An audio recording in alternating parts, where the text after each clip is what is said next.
should Facebook face bigger fines, penalties, something from the government? Well, if they can't fix it, they absolutely should. We owe them no sympathy, right? How long are we going to give them to fix it? But I just want to say this. They've made boatloads of money, zillions of dollars, right? If you can make a sweater track me and show up the exact sweater that I want every time by selling all of my profile information to every advertiser that wants to have it, Yeah. you can do anything. Right. You can examine your platform and figure out who has access, who is manipulating it, what third parties are you letting have access to it. You can do that. The reason that Facebook is not doing that is that they want to make it as easy as possible for the most people to be on that platform, and the only way to make it safe is to make it a little bit harder for some people to be there and to have a better gatekeeper on that site and to make a few less zillion dollars. See, I disagree that there needs to be fines, and fines for what? Facebook's stock price dropped in the last week or two. Is it the biggest really? one-day loss in the history of the U.S. stock market? Zuckerberg driving an Uber now? Possibly. Because of the pressure being put on the platform by all of these stories. I mean, Facebook, the reason why Facebook was able to defeat its competitors in the early days of social media is because the promise of Facebook was that the people you were interacting with were really who they said they were. You had to have a name. It had to be your real identity. So Facebook should be expected by their users to live up to that promise. Well, but I don't believe that we should be expecting Mark Zuckerberg to become the FBI and the CIA. I think, do you want Silicon Valley billionaires to No, but you said, I mean, that? we all know that we need ID to buy groceries. Why not ID to get onto Facebook? Would that be so hard? And then wouldn't that stop the Russian bots? How would you even begin enforcing that? What type of ID to get onto Facebook for a global platform that serves people something across that tells the you you planet? are who you are, and you're they not. already expect that you are who you are, and right now But they're it's trying not to sift out because if they don't, people are going to leave the platform, and their stock is going to keep dropping. Like the market is pressuring them to do the right thing. All right, can I read what Dan Coates said? He said, "We're doing everything we can to have a legitimate election." That is such what an encouraging statement. Let me read it again, just so you feel good over the weekend. We're doing everything we can to have a legitimate election. It's just so I feel like we're becoming one of these countries. You know, every week, like one of these countries that where the leader appoints his kids, and one of these countries where they have military parades. And it's not that he hasn't attacked the media before, but we do take it a little personally, right? When it gets to this nasty level, he called today, I think, the media horrendous, horrible people, disgusting, enemy of the people. We're all in the media now. You're a pollster. You are supposed to be dispassionate, but we can be passionate about this, right? But I think every American needs to be passionate about this. I mean, the free press in this country predates the Constitution. It was enshrined in the Constitution, but it predates the Constitution. It is one of the things that makes America different, that makes America special, and that makes America great. And when we have people like the president, with the power of the presidency, trying to whittle away at that, to attack not only the truth sayers, but the truth seekers, including the investigators. Anybody seeking the truth, he attacks, right? Once you are removed from truth, anything can sprout into that desert. Yes, if you only believe Trump and Facebook, that's your choice. Well, so being a journalist is already a very dangerous job. I mean, there was the slaughter of journalists in Annapolis that was not because of Trump. It was because of a crazy guy who didn't like that they'd done an expose on him. My point being that being a journalist is already really dangerous.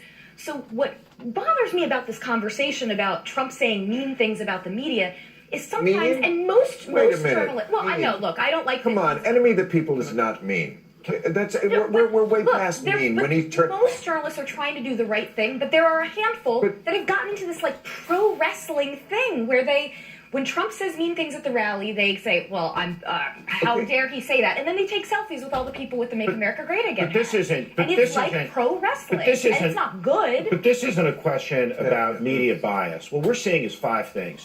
We're seeing somebody go to mass rallies, constantly lie to incite fervor in a cult of personality base. We're seeing him make victimization honorable. They're all victims, right? We're seeing the allegation of conspiracy, the deep state, hidden nefarious movements that only the leader can see. We see the scapegoating of minority populations, vulnerable populations, and then lastly, the assertion that I need to exercise these powers that no president has ever claimed to have. This is deliberate. This is an assault on objective truth. And once you get people to surrender their sovereignty, that what is true is what the leader says is true. What is true is what the leader believes is true, even though what's true is staring you in the face. When that happens, you're no longer living in a democratic republic. Right. 35% of this country has checked out. They have joined a cult. They are obedient. They are obedient to the leader. And this is straight out of 1984 with Winston at the end of the book, when the party official is holding up 4 fingers and says, Winston, how many fingers there are? Winston in tears says, I see only 4. And the leader of the party says, but it could be 3 or it could be 5. It is what the party tells you. And that is when democracy dies in America. It's scary, but it did not begin with Trump. It didn't begin with Trump. It's on a level that... 10 years ago, Sarah Palin walks out on stage at the Republican convention in Minneapolis, and she ignites a piece of the Republican base and then attacks the lamestream media. In 2012, Newt Gingrich rises in the polls in the South Carolina primary by attacking the media on stage.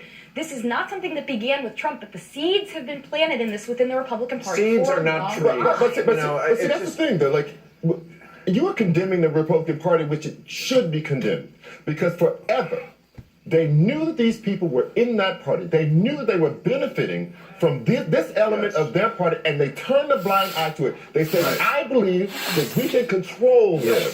We believe that we can bring them over to moderation. We believe that we can keep these people hidden in the attic and only have them come out on election day. And what you found out was that you cannot contain that monster. And that Donald Trump has unleashed your monster that you always knew was there and has turned on you. And now mainstream Republicans are now saying, oh my God, my party's going. No, that's the party that you were baiting and feeding the whole time.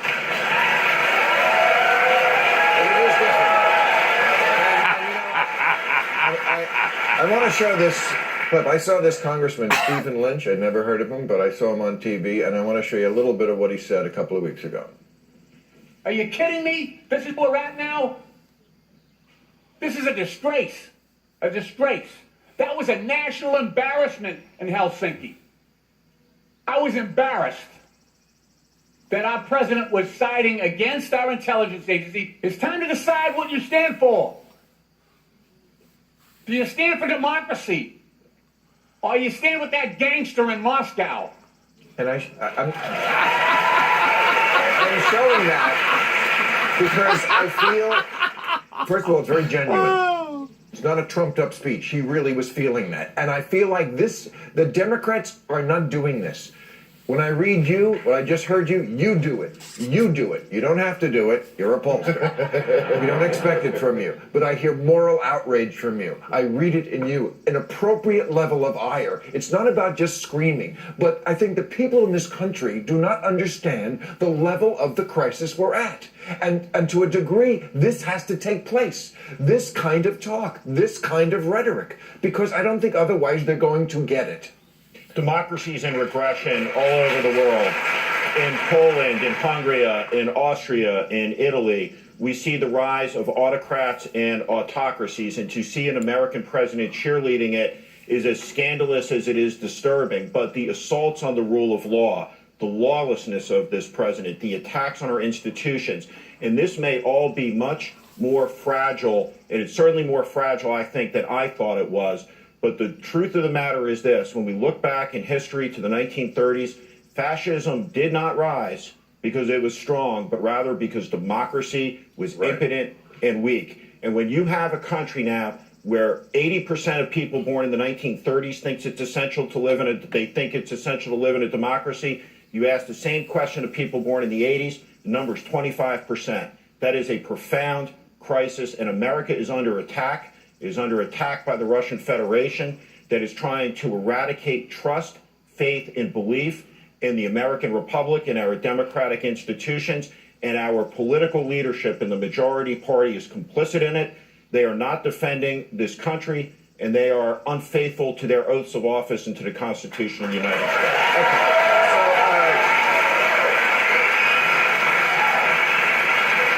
Okay.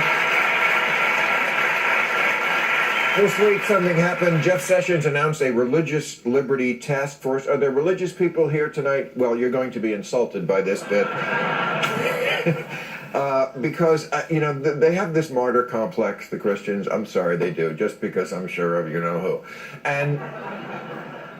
And so they feel like, even though they're 69% of the population, they're somehow under attack. So they have created this religious liberty task force, including this magazine, Religious Liberty Weekly. Would you like to see some of the articles in here? Because Mike Pence, sexiest man alive. There's 5 ways to tell your mega church pastor is gay. Hint, he's the pastor of a mega church. 12 abstinence tricks that will leave him begging for less. Dinner conversation, how to argue with your family members that read.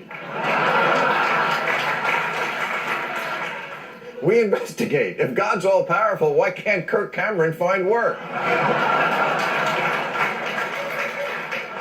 Interview Donald Trump on the 2 commandments. And why the other 8 are for losers. Hand-holding, does it lead to dancing? Hot new ways to judge others that won't break your collection plate. 10 days to a tighter ass. 1 position that will drive him wild.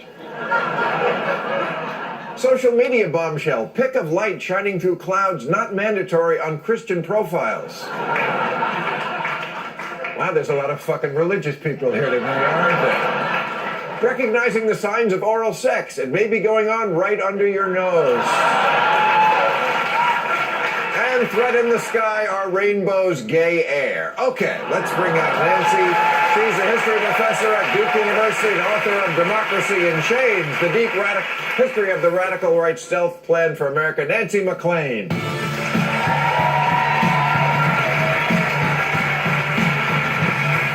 Great to meet you.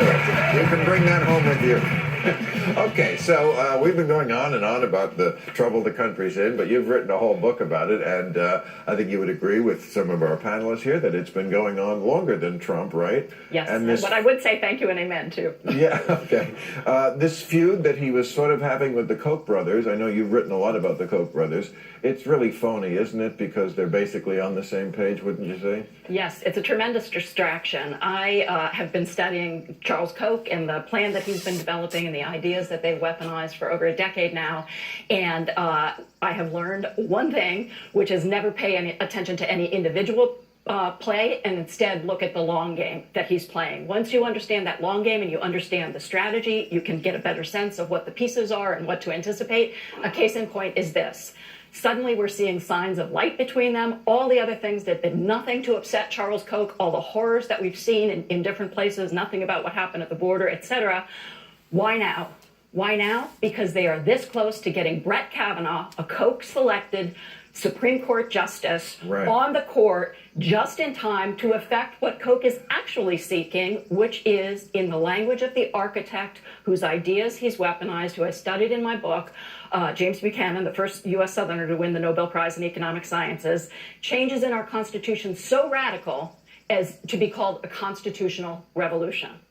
They want to transform our Constitution in a radical and fundamental way, and we are all being distracted by the president's tweets while this is going on. And that's so crazy because the people who need the Constitution changed are the liberals. We're the ones it's not working for. So true. I mean, you mentioned the Supreme Court. Yeah. The Supreme Court should be 7-2 liberal because 4 of the justices were appointed by 2 by Bush and now 2 by Trump. 2 presidents who lost the popular vote. Yes. That's what I mean. The Electoral College works for them. So So what do they want that they're not getting now? Yeah, I actually have a little history lesson, a little civics lesson toward the end of my book where I point out that our Constitution is already the most restrictive of majoritarian democracy in the world. We have what are called four what's called veto points. We have four, most people have one, maybe two, maybe three. We have four. So these guys are so essentially greedy that they want to add more veto points to what we have. What is a veto point? What do you mean? So things like the Electoral College, right? Like the capacity of the Senate to veto, et cetera. Right. But what they want to actually put into effect is, instead of a constitution of checks and balances, as we have now, a constitution of locks and bolts. And while we're all distracted by Donald Trump's tweets, the network that Charles Koch is funding, groups like the American Legislative Exchange Council, have been lining up authorizations for a constitutional convention. They now have 28 of the 34 authorizations needed to call the first ever Article 5 constitutional convention since our Constitution was crafted. And they have 10 Liberty Amendments, they call them, teed up and ready to go. And we haven't been paying any attention at all, with the exception of groups like Common Cause. Well, what are the 10 amendments? What's like the top two horrible ones? Yeah, okay, so this is also an example of how, like, folks on our side could be a little bit more curious and stop thinking that we know everything and actually read the other side's stuff and pay attention. You're right. Because some of these, there's a book that was a bestseller on the right that none of us have heard of called the Liberty Amendments that goes into this, and you can Google them, but they include a balanced budget amendment, which polls well until people understand that it would mean the end of Social Security and Medicare and all these other things that we value. They also include putting voter ID in the U.S. Constitution. And they are so radical that they actually include revoking the 17th Amendment. Now, nobody's going to remember what the 17th Amendment is, so I'll just tell you real quick. It was a progressive era victory that let the people directly elect our U.S. senators instead of having them selected by state governments. Senators used to be appointed. Exactly, and the state government is the easiest for corporations to capture, and the Koch network knows this, and they've been capitalizing on it, and they now control 30 states, and they're essentially putting a chokehold around progressive policy nationally and in the states at the local level with something called preemption. So listen to this. According to the Weldon Cooper Center, by 2040, that's only like 20 years away, 8 states will have half the population.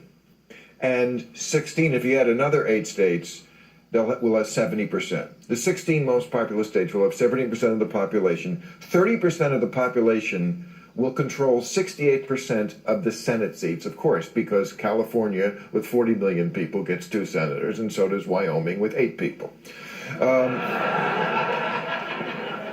So it looks like we're becoming this country where I feel like it's Iraq under Saddam.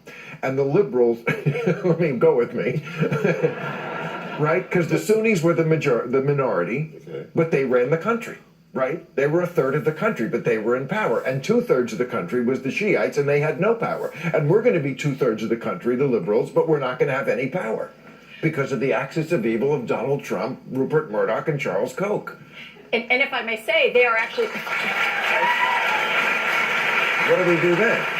They are quite aware that they are a minority. So I actually quote Charles Koch in the book when he says in 1997, when he's really launching this effort in earnest, he says, since we are greatly outnumbered, the failure to use our superior technology ensures failure. Meaning, they know they are a permanent majority. Repeated historical experience has shown them that the majority of the American people would never sign up for the America they are trying to bring into being. An America with no Social Security, no Medicare, no anti-discrimination legislation, no protection of our air and water, on and on and on. So, how are they going to get around that to still get what they want? Stealth.